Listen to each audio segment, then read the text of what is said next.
జై శ్రీరామ్. చూసారా, భగవద్గీతను వ్యాఖ్యాన గ్రంథాలుగా రచించిన మహాపురుషులు వీళ్ళందరూ కూడా.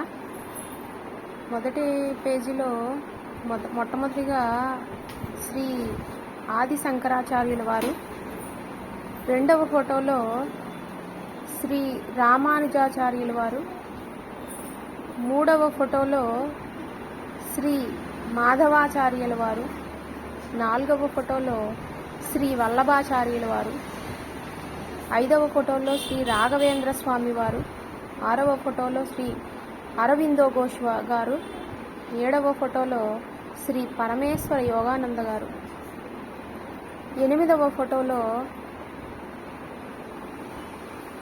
శ్రీ స్వామి శివానంద గురువు గారు, తొమ్మిదవ ఫోటోలో శ్రీ స్వామి వివేకానంద గారు, 10వ ఫోటోలో శ్రీ లోకమాన్య బాల గంగాధర్ తిలక్ గారు, 11వ ఫోటోలో స్వామి చిద్భవనానంద స్వామి వారు, 12వ ఫోటోలో శ్రీ సత్యసాయి బాబా, 13వ ఫోటోలో శ్రీ సర్వేపల్లి రాధాకృష్ణన్ గారు, 14వ ఫోటోలో శ్రీ త్రిదండి చిన్నజీయర్ స్వామి వారు, 15వ ఫోటోలో శ్రీ విద్యా ప్రకాశానంద గారు, 16వ ఫోటోలో శ్రీ వినోభవ భావే గురువు గారు అన్నమాట.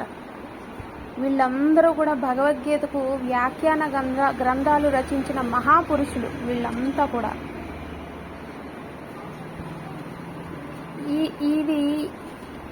ఈ చిన్న బుక్ గీతా మాధురి అని భగవద్గీతను ఒక 20 పేజీల సంపుటిలాగా ప్రచురించిన పసుమర్తి బద్రీనాథ్ గారు అనమాట. ఆయన మనకి ఈ బుక్లో అయితే పంపించడం జరిగింది. ఇది ఇలా మా టీం వాళ్ళందరికీ ఎవరైతే ఇంట్రెస్ట్ ఉందో వాళ్ళందరికీ మీ ఊర్లో పంచండి అని చెప్పి మాకు పంపించడం జరిగింది. భగవద్గీత గురించి చాలా చాలా బాగా ఉన్నాయన్నమాట ఇందులోని. భగవద్గీత గురించి అది ఏం చెప్తుంది, ప్రతి అధ్యాయం కూడా దేని గురించి అనేది చెప్తుందన్నమాట. 6 అధ్యాయాల గురించి, మొదటి అధ్యాయంలో ఏముంటుంది, కర్మయోగం గురించి, తర్వాత భక్తి యోగం గురించి. అలాగా ఈ గీతోపదేశం చిత్రం చూడండి. దీంట్లో విశేషమైన విశేషార్థాలు గుప్తమైన ఉన్నాయి. ఎంతో విచిత్రంగా ఉన్నాయి కదా. రథమే మానవ దేహం, దేహంలో ఉన్నాయి పంచేంద్రియాల సమూహం, ఇవే 5 ఇంద్రియాలు, అంతా సృష్టి మర్వం. ఇంద్రియాల ప్రభావం మనపై ఎంతో ఉంటుంది అని ప్రాపంచిక విషయాలపై ఆకర్షణ పెంచుతూ ఉంటుంది. ఈ ఆకర్షణలే మనల్ని ముంచుతాయి, ఎన్నో సమస్యలు కలిగించుతాయి. అదుపులో ఉంచుకోవాలి ఇంద్రియాల్ని, లేదంటే కోల్పోతాము సుఖ సంతోషాల్ని. పంచతురంగాల్ని వాసుదేవుడు పగ్గాలతో పట్టుకోవడానికి నిక్కారణం పంచ ఇంద్రియాలను అదుపులో ఉంచుకోవాలని తార్కాణం. ఇంద్రియ నిగ్రహంతో వ్యక్తిత్వం పొందుతుంది దైవత్వం, దైవత్వానికి ప్రతీకే కృష్ణతత్వం. ఇంకా చాలా అద్భుతంగా రాశారండి బద్రీనాథ్ గారు. మనకి హనుమంతుడి గురించి అయినా, శ్రీకృష్ణ భగవానులు అర్జునులకి చెప్పినప్పుడు హనుమంతుడు కూడా వజ్రాంగ బలుడు, మహాధీమంతుడు, తన హరిషడ్వర్గాలని అరిచిన రామబంటూ, అందుకే ఉన్నత స్థాయిలో కూర్చున్నాడు గీత వింటూ అని ఈ కుంతి పుత్రుని, దేవకీ పుత్రుని, అంజనీ పుత్రుని చూడండి ఎంత బాగా చూపిస్తుంది మనకి.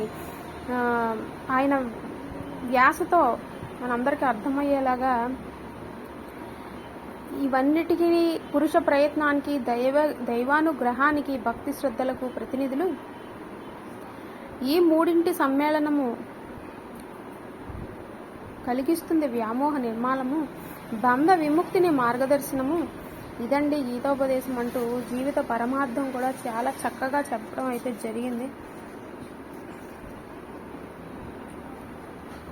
ప్రతి అధ్యాయం దేని గురించి అనేది ఈ బుక్ చిన్న ఒక 20 పేజీల బుక్ అన్నమాట. ఈ బుక్లో ఈ విధంగా మనకైతే వివరించారు.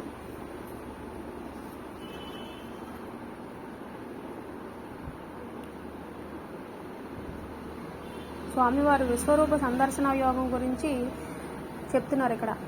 నా విభూతులకు లేదు అంతము, లేదు నాకు ఆది మధ్యాంతము. ఐశ్వర్యము, కాంతి, భక్తి ఏ వస్తువుల్లో ఇవి ఉన్నా తత్కారణం నా యోగశక్తి. తదుపరి విశ్వరూప దర్శన భాగ్యం అనుగ్రహించాడనమాట. అతనికి విరుడ్ రూపం సంభ్రమాశ్చర్యాలు కలిగాయి. అప్పుడు చూడగానే కళ్ళు చెమ్మగిలిగాయి. సాష్టాంగ ప్రణామాలు అర్పించాడు. వేడుకున్నాడు తను క్షమించమని, తను రక్షించమని. మరింత ప్రసవించాడు. గోవిందుడు విన్నాడు. ఎవరు? శ్రీకృష్ణుడు విన్నారు అతనిదంతా కూడా. అలాగా ప్రతి అధ్యాయం గురించి, ప్రతి అధ్యాయంలో ఆయన ఏమేమి చేశారు అందరికీ భగవద్గీతలోని సారాంశాన్ని ఈ చిన్న బుక్లో నిక్షిప్తం అయితే చేశారు. నేనే కర్మను, అంటే మనకి ఏదైనా జబ్బులు ఏమైనా వచ్చినా ఆయనే ఇస్తారు. ఆ దానికి ఔషధాలు కూడా నేనే, భవరోగాలను బాబెదను, మంత్రాలు నేనే, ఆశ్రితులను ఉద్ధరించెదను, జగత్తును ధరిస్తాను, భరిస్తాను, ఆర్తుల్ని ఓదారుస్తాను అంటూ అన్నిటికీ నేనే కదా, అందుకే నన్ను స్మరించు, అందరికీ హితుడును, సన్నిహితుడును, స్నేహితుడును, అతీతుడును, అమితుడును అన్నాడు ఆ భగవానుడు.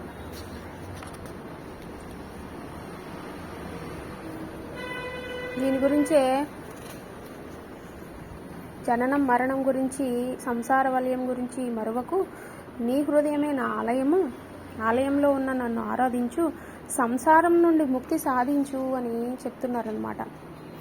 ఇక్కడ చాలా మంచి కృష్ణుడి యొక్క శ్లోకం ఉన్నదండి. కస్తూరి తిలకం లలాట ఫలకే వక్షస్థలే కౌస్తుభం నాసాగ్రే నవమౌక్తికం కరతలే వేణుం కరే కంకణం సర్వాంగే హరిచందనం చకలయన్ కంఠే చ ముక్తావళి గోవస్త్రీ పరివేష్టితో విజయతే గోపాల చూడామణి అంటూ నందనందుణ్ణి, శ్రీకృష్ణుని శ్రద్ధగా విన్నాడనమాట. శ్రీకృష్ణుడిని మనం వేడుకున్నాక ఆయన గురించి ఒక 2 శ్లోకాలు ఇక్కడ ఇచ్చి గీతా సందేశం ఈ విధంగా మనకి చెప్తున్నారనమాట. ఉపనిషత్తులు, భగవంతుడు బ్రహ్మసూత్రాల యొక్క భగవద్గీత గురించి చెప్తున్నారు. చూడండి, ఇక్కడ మానవుడు ఎట్టి పరిస్థితుల్లో కూడా తమ కర్తవ్యాల నిర్వహణ గురించి విక్షేపణం చెందకూడదని బోధిస్తుంది భగవద్గీత. సంక్లిష్టమైన సమస్యలను ధైర్యంగా ఎదుర్కోగల సామర్థ్యం పెంపొందించుకోవడానికి తగిన సూచనలు ఇస్తుంది భగవద్గీత. ఎవరికి ఎలాంటి సందేహాలు కలిగినా సరైన పరిష్కార మార్గాలు తెలుపుతుంది భగవద్గీత. చదవండి, భగవద్గీతను వ్యాఖ్యాన సహితంగా తరించండి, జీవితంలో ప్రగతి సాధించండి అని చెప్తున్నారు. శ్రీకృష్ణ పరబ్రహ్మణే నమః.